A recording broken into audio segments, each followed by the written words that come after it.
Kad man kāds kādreiz jautā, kāds ir normāls holesterīna līmenis, lai cik jocīgi tas nebūtu, nav viennozīmīgas atbildes, jo katram cilvēkam tas var būt atšķirīgs.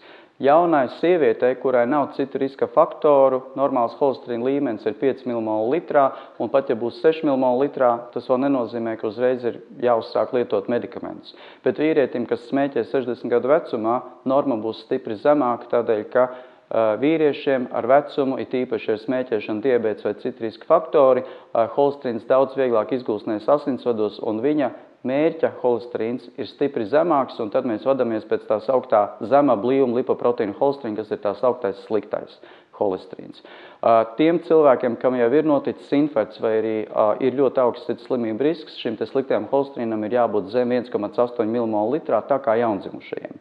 Savukārt tie, kam ir, piemēram, vienkārši diabēts vai paaugstināts citu slimību risks, šim te sliktajam holesterīnam ir jābūt zem 2,5, bet gadījumos, kad sirds slimību risks ir mēreni paaugstināts, vēlamais ZBLH, jeb sliktais holesterīns ir zem 3 mmol litrā. Augsts holesterīns ir bīstams viennozīmīgi ar to, ka pakāpeniski izgulsnējas sirds un citās artērijās, kas var novest pie dažādām ļoti dzīvībai bīstamām komplikācijām, tādām kā miokarda infarkts, insults, kājas amputācija, retākos gadījumos vēl dažas citas, bet ar šīm jau pilnīgi pietiek, lai argumentētu to, kādēļ ir nepieciešams holesterīnu pazemināt. Jāsaka, ka holesterīns kļūst kaitīgs ne tikai tad, ja ir vienkārši paaugstināts, bet arī tad, ja ir vesela rinda citu riska faktoru. Un, piemēram, 60 gadu vecumā cilvēkam, kas smēķē, nav jābūt paaugstinātam holesterīnam, lai jau iedzīvotos šajās problēmās. Tāpat ir līdzīgi ar cukuru diabēta pacientiem, cilvēkiem ar paaugstinātu asinsspiedienu, vai kam ģimenē ir bijuši agrīni infarkti vai pēkšņas nāves gadījumi. Paaugstināts holesterīna līmenis var būt arī iedzimts, un izrādās, ka tā ir biežākā ģenētiskā slimība, kas var izraisīt pieauguša cilvēka priekšlaicīgu nāvi, jo vienā gadījumā no 250 Eiropas populācijā ir novērojama slimība, kas saucās ģimenes hiperholesterēmija, kuras gadījumā ģimenē pārmantojas augsts holesterīna līmenis un ir novērojama agrīna saslimstība ar miokarda infarktiem vairākiem ģimenes locekļiem. Lai noskaidrotu, vai cilvēks neslimo ar ģimenes hiperholesterēmiju, ir jāizdara ļoti vienkārša lieta. Jāaiziet uz laboratoriju un jānodod asinis, kurās var noteikt holesterīna līmeni. Ja holesterīna līmenis pārsniedz pieaugušo vecumā vairāk nekā 7 mmol litrā, kas parasti ir 5 mmol litrā citiem, tad pie tik augsta holesterīna līmeņa jau pastāv aizdoms, ka varētu būt ģimenes hiperholesterēmija. Vēl pazīmes, kas varētu liecināt, ka iespējams jums ir šī slimība, ir, ja ģimenes locekļiem, tēvam, mātei, brāļiem, māsām ir agrīni diagnosticēts miokarda infarkts vai ir bijuši pēkšņas nāves gadījumi, un, protams, ja arī kādam no viņiem ir paaugstināts holesterīna līmenis, jo šī slimība pārmantojas ar 50% varbūtību.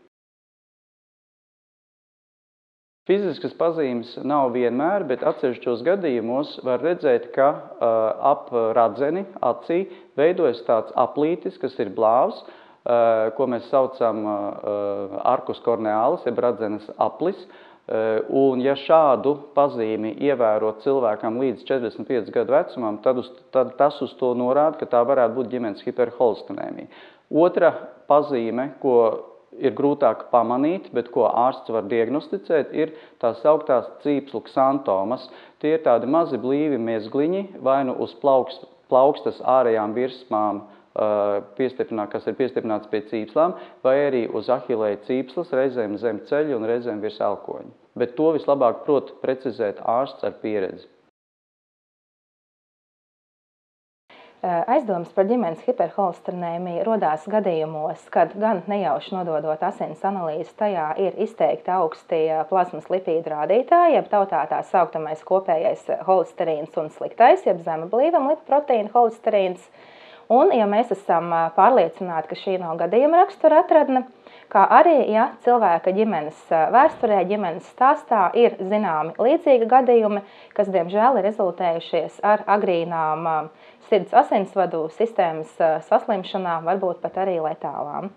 Situācijā, kad rodās aizdomas, ka augstais holesterīna līmenis varētu būt, diemžēl, ģenētiski noteikts, neatkarīgi no tā, vai aizdomas radušās vai pašam pacientam, vai ģimenes ārstam, vai varbūt laboratorijas ārstam, kurš ir veicis šo te izmeklējumu un konstatējis lipīdu līmeni, mēs iesakām konsultēties Stradiņa Kliniskās Universitātes slimnīcā Latvijas kardioloģijas centrā pie ģimenes hiperholesterinēmijas speciālista, uz vizīti piesakoties pa telefona numuru. Telefona sarunā ar ģimenes hiperholesterinēmijas reģistra koordinatoru tiks noskaidrota situācija, uzdota dažādi jautājumi, lai pārliecinātos par to, ka aizdomas par ģimenes hiperholesterinēmiju tiešām ir pamatotas.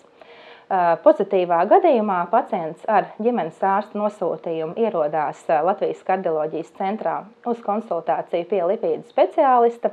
Mēs sagaidām, ka pacients ir ieradies atnesot līdzi maksimāli daudz informācijas par sevi, tātad gan stāsts par sevi, stāsts par ģimeni, kā arī gan augstākie konstatētie holesterīna līmeņa rādītāji, gan arī svaigākās holesterīna analīzes, kā arī dažādi papildus veiktie izmeklējumi, ja tie ir veikti.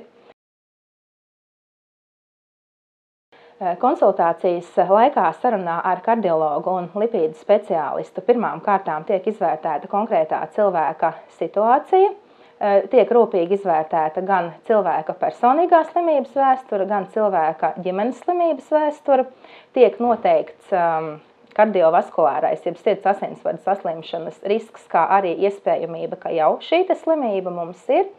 Un tīri klīniski, tātad izejot no datiem, kas mums ir zināmi par pacienta un viņa ģimenes slimības vēsturi, par jau esošajiem izmeklējumiem, tīri klīniski mēs nosakām šīs te hiperholesterinēmijas iespējamību, gradējot to vai nu droša, vai nu ticama, vai iespējama, vai drīzāk neesoša ģimenes hiperholesterinēmija. Situācijās, kur jau tīri klīniski pēc tā visas informācijas, kas mums ir pieejamas, ģenētiskās saslimšanas lietu mēs varam iedalīt vai nu kā drošu, vai nu kā ticamu.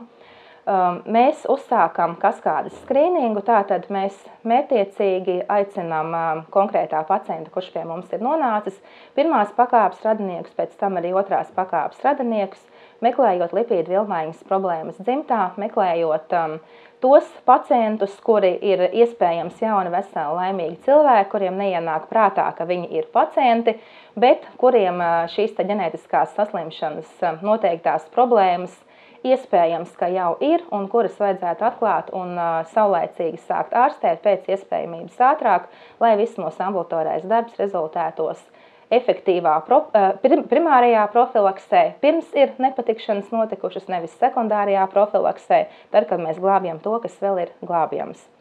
Vizītes laikā, pēc tam, kad esam noteikuši šo te klīnisko varbūtību, mēs izstrādājam individuāli tālāko ārstēšanas un izmeklēšanas plānu konkrētajam pacientam. Tātad mēs piemērojam medikamentu konkrētā devā, nozīmējam tālākus papildus izmeklējumus, kādi tie būtu nepieciešami, un ņemot vērā to, ka saslimšana ir ģenētiski noteikta un nereti pacientiem ir diezgan grūti apzināties un pieņemt, kā tas var būt, ka es esmu jauns, vesels cilvēks un pēkšņi man paziņo, ka visu mūžu garumā iespējams ir jālieto spēcīgi medikamenti, tad ļoti liela daļa no šīs lipīdu speciālistu konsultācijas tiek pavadīta arī tieši izskaidrojošajai un informatīvajai daļai. Pacientas konsultācija nonāk valsts finansētā veidā ar ģimenes ārsta nosūtījumu, un speciālistu konsultācijas laiks pēc nepieciešamības ir līdz 2 stundām. Tad, ja ir aizdomas, ka lipīdu līmenis ir aizdomīgi paaugstināts, noteikti gribu iedrošināt ik vienu pazvanīt uz ģimenes hiperholesterinēmijas informatīvo tālruni, kur sarunā ar reģistrātoru koordinātoru tiks noskaidrots, cik liela ir iespēja, ka tiešām varētu būt šī ģenētiskā saslimšana un kādai vajadzētu būt optimālākai tālākai taktikai, bet no optimālākā taktika ir atnākt pie lipīdu speciālistu uz konsultāciju. Ja pastāv aizdoms, ka jums vai kādam no tuviniekiem varētu būt ģimenes hiperholesterinēmija, pirmā lieta, ko vajadzētu darīt, ir doties pie savu ģimenes ārsta un nokonsultēties, izrunāt šo te jautājumu. Un ģimenes ārsts jau arī parasti būs informēts, ka Latvijā eksistē ģimenes hiperholesterinēmijas reģistrs, kas notiek valsts pētījuma programmas ietvaros.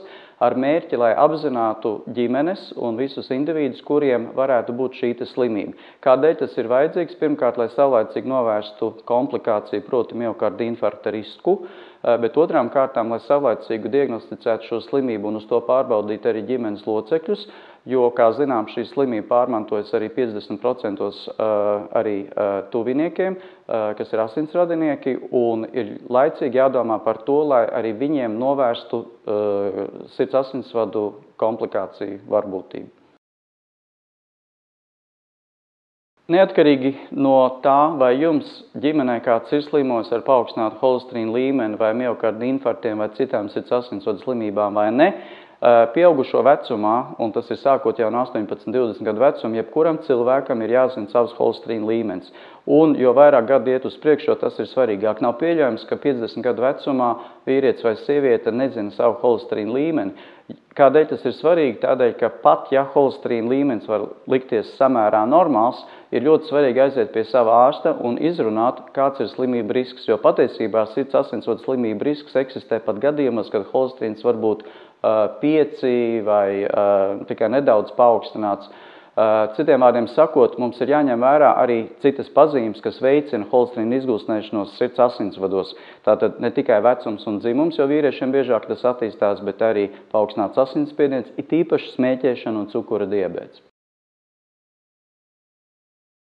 Daudzās pasaules valstīs un patiesībā arī Latvijā pastāv ieteikumi, ka pirmo reizi holesterīna līmeni ir jānosaka nevis pieaugušiem, bet jau bērnībā 6-12 gadu vecumā, jo parasti līdz 9-10 gadu vecumam bērnam vielmaiņa, tā varētu teikt, nav sabojāta ar dzīvesveidu, un tad ir iespējams jau savlaicīgi atpazīt arī šo ģimenes hiperholesterinēmiju, kur gan jāsaka, ka katram vecumam un dzimumam jau ir tomēr sava robeža, un bērnam ar ģimenes hiperholesterinēmiju šis zema blīvuma holesterīns būs nevis drīzāk 5 mmol litrā kā robeža, bet mēs skatāmies pēc speciālām tabulām, kā to atšifrēt. Tas nenozīmē, ka bērns uzreiz ir jārastē ar zālēm, lai gan daudzās pasaules valstīs to tā dara, bet vismaz ir savlaicīgi jāpazīst, vai ka bērnam ir jāpērš uzmanība vairāk dzīvesveidam, bet otrkārt, atpazīstot bērnam šādu ģimenes hiperholesterinēmijas diagnozi, mums ir iespēja veikt tā saukto reverso skrīningu un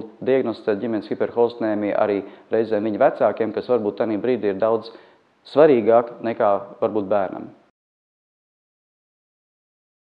Ja kādam ir konstatēts holesterīna līmenis, kas ir par augstu vēlamajam, atbilstošajai vecuma un dzimuma grupai, tādā gadījumā pirmais, ko mēs visiem rekomendējam, protams, ir izmainīt dzīvesveidu. Tas ir pareizs uzturs, nesmēķēt, būt fiziski aktīvam. Bet šeit īpaši ir jāuzsver tas, ka daudzos gadījumos ar izmaiņām dzīvesveidā absolūti var nepietikt, un papildus tam ir nepieciešams uzsākt arī medikamentu lietošanu. Numur 1 izvēle šajos gadījumos ir statīni. Tās ir zāles, kuras izraksta ārsts, tas ir recepšu medikaments.